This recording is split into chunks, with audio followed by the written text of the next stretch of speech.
அனைவருக்கும் வணக்கம். Question number 89. ரொம்ப சிம்பிள் கேள்வி. அதே மாரி பேசேஜஸ் குடுத்து ஆன்சர் தான். ஓகேவா? A small town of Brooksville. புருக்வில்லேங்கிற இடத்துல ஒரு ஸ்மால் டவுன் இருக்கு. ஓகேவா?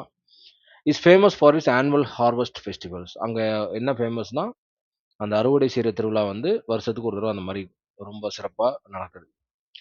Which celebrates the local farming community. யார் அத செலிப்ரேட் பண்ணாலும் லோக்கல் ஃபார்மிங் கம்யூனிட்டி அத செலிப்ரேட் பண்ணாங்க. த ஃபெஸ்டிவல் ஃபீச்சர்ஸ் அதோட சிறப்பம்சம் என்னன்னா, pumpkin carving contest, hay rides and petting. இது 3 தான் அதோட ஃபியூச்சர்ஸே. Which of the following activity is not mentioned as part of the festival. Mention பண்ணாத ஒரு ஆக்டிவிட்டி என்ன? பம்ப்கின் கார்விங் கான்டெஸ்ட் குடுத்துருக்காங்க. ஹே ரைட்ஸ் குடுத்துருக்காங்க. பெயிண்டிங்ஸும் குடுத்துருக்காங்க. அப்போ குடுக்காதது ஒண்ணு எ டேலண்ட் ஷோ. ரொம்ப சிம்பிள்.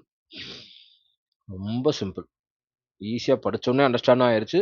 ஆன்சரும் நமக்கு தெரிஞ்சிருச்சு. ஸோ இந்த மாரி ஈஸியான கேள்வியும் கண்டிப்பா என்ன செய்வாங்க? கேட்பாங்க. அதே சமயம் அன்சீன் பேசேஜஸ நான் எப்படி அப்ரோச் பண்ணணுங்கிறத இந்த மெட்டீரியல்ல குடுத்துருக்கேன். அது டஃப்பா குடுத்தா நமக்கு இந்த மெட்டீரியல் கொஞ்சம் இந்த கொஸ்டின் ஈஸியா இருக்கு. பட் இதுக்கு முன்னாடி குடுத்த கொஸ்டின்லாம் எவ்வளோ டஃப்பா இருந்துச்சுன்னு தெரியும். அதுக்கெல்லாம் கண்டிப்பா இந்த மெட்டீரியல நீங்க படிச்சே ஆகணும். ஒரு தடவ கோ த்ரூ பண்ணா தான் எந்த அன்சீன் பேசேஜ் குடுத்தாலும் நம்ம என்ன செய்ய முடியும்? நம்ம வந்து அப்ரோச் பண்ற விதம் கரெக்ட்டா இருக்கணும். அப்பதான் நம்மளால ஒரு ஆன்ஸர கண்டுபிடிக்க முடியும். என்ன மாரி டைப் கொஸ்டின்ஸ்லாம் கேட்பாங்க, எல்லாமே குடுத்துருக்கேன். ஓகேவா? இது ரொம்ப முக்கியம். ஓகேவா? Okay right. ரொம்ப சிம்பிள் கேள்வி தான். 89. Okay. Thank you so much. Thank you.